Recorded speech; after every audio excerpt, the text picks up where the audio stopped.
Ma'am, I need you to step outside right now. The HOA president has filed a trespassing complaint. Those were the first words out of the young deputy's mouth. Standing stiffly in his brown uniform at the foot of my porch steps, his hand was all ready. Resting on his holster and behind him, flashing blue and red lights danced across the pines that framed my lake cabin. Karen, the president of the Cedar Ridge Lake Homeowners Association, stood smugly beside him, arms crossed, lips tight, nose in the air like she smelled something bad, which was ironic considering she was the only stench out here. I didn't flinch. I didn't even stand up from my old rocking chair. I just sipped my coffee and glanced toward the water, calm and silver in the morning light. Then I looked straight at the deputy and said gently, "You might want to call your supervisor, or better yet, the county commissioner. This cabin's mine. In fact, this whole county is mine." His eyebrows twitched. Karen's smirk faltered just a bit. I saw the exact second her jaw tightened and her head jerked toward me. "What did you just say?" she hissed. I didn't answer. I just smiled because I knew something Karen didn't. And what happened next? We'll shake this whole lakeside community too. Its roots. But let me tell you how we even got to this point in the first place. Because people like Karen don't show their claws right away. No, they purr first, then they pounce. My name is Arthur Bennett. I'm 67 years old and retired after working 3 decades in commercial land development.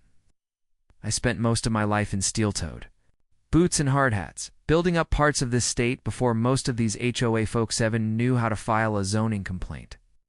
When I bought this land nearly 25 years ago, it was nothing but wild pine and loamy dirt hugging the edge of a quiet lake. In western Georgia, no cabins, no roads, no one around for miles.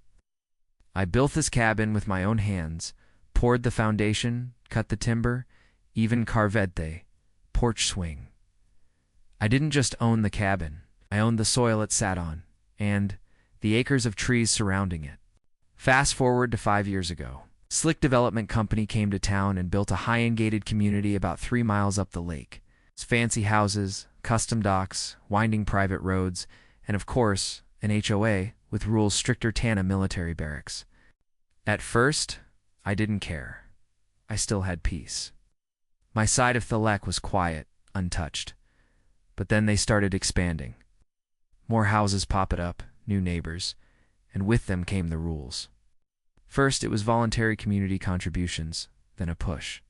4 lake usage permits, and then 3 months ago, I got a printed letter stuffed in my rural mailbox from the Cedar Ridge HOA, signed by none other than President Karen Langford herself. It read, "Dear Cabin Occupant, as your residence falls within newly defined Cedar Ridge jurisdiction, you are now expected to comply with lakefront appurtenance standards and property access regulation. Please vacate and relocate personal structures that do not meet visual harmony requirements. Failure to comply will result in further action." I laughed when I read it. Thought it was some joke or mailing error. I wasn't part of any HOA. My land was never included in their zoning. I'd triple-checked the deeds when they started building years ago. Karen didn't care about facts. Karen cared about control. So when I refused to respond, she upped the game. I started noticing HOA drones flying over my dock. HOA volunteers walking their golden retrievers just a little too close to my boundary line. And then came the citations, dozens of them toe-to-toe. My gate, fake fines, warnings, even threats of forced removal. And yet, it stayed quiet. I didn't shout, didn't file counter reports, but one weekend changed everything. It was Memorial Day weekend. I had invited my daughter Sarah, her husband Chris, and their 2 boys to spend a few days at the cabin. We grilled. Ribs played cornhole, watched fireflies light up the tree line. The boys were fishing off the dock when it happened. A black SUV came barreling down the gravel path to my cabin like it owned the place. Doors flew open. Karen and 2 of her lackeys jumped out wearing Cedar Ridge HOA vests like they were federal agents. "You're trespassing," she yelled without even a hello. "This property is under HOA review, and you are in direct violation." Chris stepped up too. "Speak." But I waved him off. "Karen," I said calmly, "you're mistaken. This cabin is not under your jurisdiction. I've already called the sheriff," she snapped. "Let them set light." I didn't say another word. I just walked back up to my porch, poured myself some sweet tea, and waited. 20 minutes later, 3 sheriff cars rolled up. And that's when we're back to where this all began, me rocking gently on my perch, Karen pacing like a peacock beside a deputy who had no idea he was standing on land owned by the man he was about to accuse. I told him again, you might want to. Double-check your records, Boar. You do something you'll regret. Karen scoffed. He's bluffing. Arrest him. But then the deputy's radio crackled. He stepped away to speak with dispatch. His expression slowly changed. He came back with a softer tone. And said, sir, are you Arthur Bennett? I nodded once. He blinked. Well, the records show you own over 800 acres including, well, this cabin and the land surrounding Cedar Ridge, too. Karen's face went pale, but that was just the beginning of what I had planned, because the truth was, I didn't just own the cabin.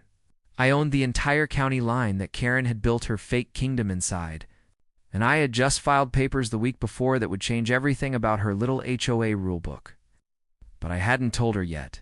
Not until she tried something I never expected, because the very next morning, I woke up to the sound of chains clinking. Karen had brought a padlock in. She was locking my front gate from the outside. The sun wasn't even fully up yet when I heard the clink of the chain and the sharp snap of the padlock closing. At first, I thought it was some raccoons rustling near the trash cans. But when I looked out the window, there she was. Karen Langford, wearing her hovest, like she was on some kind of official duty. Hair already sprayed stiff, holding a clipboard. In one hand in bolt cutters, in the other. She was standing by the gate to my cabin, tightening a thick chain through the row-on bars and snapping a giant brass padlock in place. Behind her, one of her little minions, Doug or Dave or whatever. His name was, stood by nervously, holding a thermos and trying not to make eye contact. I opened my front door, Karen, I said loud and clear. What do you think you're doing? She didn't flinch. She turned with the biggest fake smile I'd ever seen. Good morning, Mr. Bennett. Per HOA Ordinance 2-B, your property has now been restricted until further notice due to non-compliance with visual codes and unauthorized usage of community access roads. I stared at her. There is no Ordinance 2-B, and this is not HOA property. She rolled her eyes. The board voted unanimously last night. You're within our newly mapped zone, and your appeal window is closed. You are now in violation, Arthur. My fists clenched at my sides. This woman was delusional. You're trespassing, I said firmly. No, she shot back. You are. The gate is locked for everyone's safe tunnel. A legal resolution is reached. You know you've just locked a man inside his own home, right? Karen's eyes sparkled like she thought this was a game. Then she said, Oh, you can call someone to cut it off if you can prove you're reallowed to be here. Good luck with that. She winked. And just like that, she walked off, clicking down the gravel in her pointy little shoes. That was the moment I realized Karen wasn't going to stop. She had gone from bluffing to action, and now she wasted how far she could push me. I waited. Until she drove off? Then I went back inside, poured myself a fresh coffee, and pulled out the thick file folder from the drawer under my bookshelf. Inside that folder, every deed, zoning map, and tax document forth 800 acres I'd quietly bought over the years. Not just the land the cabin sat on, but the lands adjacent to Cedar Ridge itself, including the only access road to their private lake homes. And here's the best part. Karen had never looked at the county records. She just assumed no one would fight. Big mistake. I made a few phone calls. First, to a local attorney named Ellie Granger, smart woman who'd handled my land deal since 2001. Then I called my friend Roger, the actual county commissioner. We'd played poker every Thursday for a decade. He was already up tending goats. By noon, I had drafted and filed a temporary no-access notice to block their road until the HOA could prove legal access through my property, which they couldn't. I wasn't being petty. I was protecting my land, my legacy. But it wasn't done yet. 2 days passed without a word from Karen. Then on the third morning, I saw her again, this time with 2 private security guards in matching uniforms. They parked near the HOA sign, marched down toward my cabin like they were on a mission. I stood on the porch, hands behind my back, watching Mr. Bennett. One of the guards called, You've been served." They handed me a folded letter, official looking with the stamp and all, but it wasn't from the court. It was a community sanction order issued by the Cedar Ridge Board.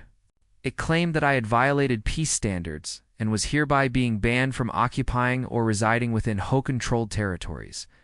I laughed right in front of them. "Y'all realize this has no power, right?" I asked. They just shrugged. "We're just delivering it, sir." That same afternoon, I received another visit. But this time, from someone who mattered. Sheriff Cole Pearson. He stepped out of his patrol car with a tired face and a quiet nod. I'd known him since he was a teenager bagging groceries.